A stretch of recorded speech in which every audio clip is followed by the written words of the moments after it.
Hey everybody, my name is Max O'Donnell. I'd like to thank you for joining me on my podcast today, where I'll be talking about Earvin Magic Johnson. Specifically, I'll be focusing on his 1991 decision to tell the world that he had contracted the HIV virus. I'll be talking a little bit about Earvin the man, and focusing on the impact that his announcement had on different groups of various social and ethnic backgrounds. So let's get right into it. Earvin Johnson was born August 14, 1959 in Lansing, Michigan. Magic, as he was known for his ball handling skills, rose to prominence as the point guard for the Los Angeles Lakers, where, as we know from our Davies reading, he became a legend. He won a national championship for the University of Michigan before he even made it to the NBA, and then won 5 NBA championships with 3 league MVPs to go along with them. In 1991, after coming off his 3rd MVP season, Johnson announced that he had contracted the HIV virus, sending shockwaves through the NBA, the African American community, and the entire country. Johnson's announcement became symbolic for political activism for HIV awareness as well as gay rights. Particularly, the announcement was salient for the African American community, who sharply increased their awareness and desire for more information about HIV/AIDS after hearing the announcement. For 40 years, Magic Johnson has fought to bring awareness and funding to HIV, prevention and care, and with as daunting as a disease as HIV is, Johnson, it seems, may have read $40 Million Slaves because he truly understood the fact that as long as you struggle, as long as you keep up the fight, no victory is impossible. Celebrities often use their notoriety to bring awareness to certain forms of social activism, and celebrity disclosure of a disease, according to Casey et al., can have an even greater impact because it makes the issue personal to the celebrity.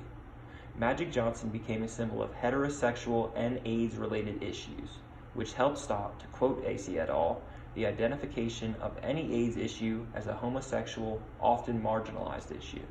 This notoriety is a powerful political tool for any AIDS or gay rights activists looking for more wide appeal and or clarity for their argument. A study done at the Medical College of Wisconsin to gauge the response to Johnson's announcement found a few interesting things. From 3 to 10 days after the announcement, Dr. Klickman saw a small increase in self-estimated risk or self-concern.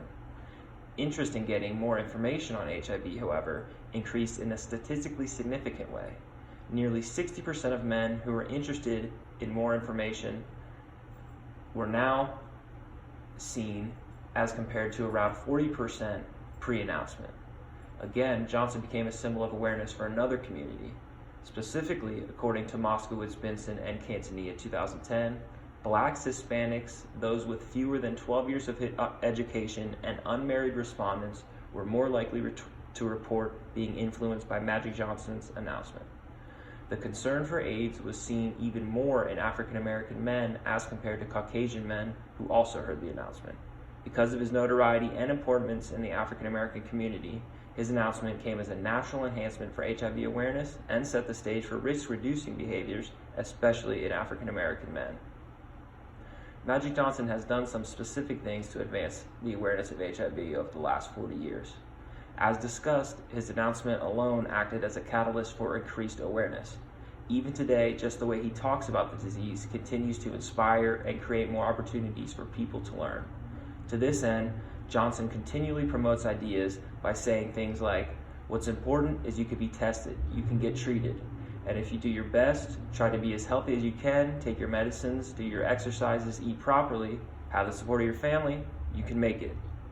One concrete way in which Johnson promotes awareness and raises funding is with the Magic Johnson Foundation, which holds job fairs and health fairs to keep people in urban communities healthy and working.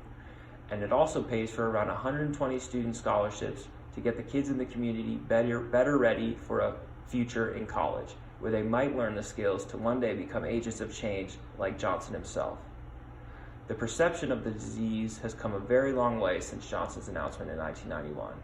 AIDS is no longer seen as a gay disease, in part because of Johnson being a heterosexual icon with the disease. His announcement helped gay rights activists because it brought to light the actual facts of the disease and sexuality to groups of people who might not have been open to hearing these arguments if not for Johnson.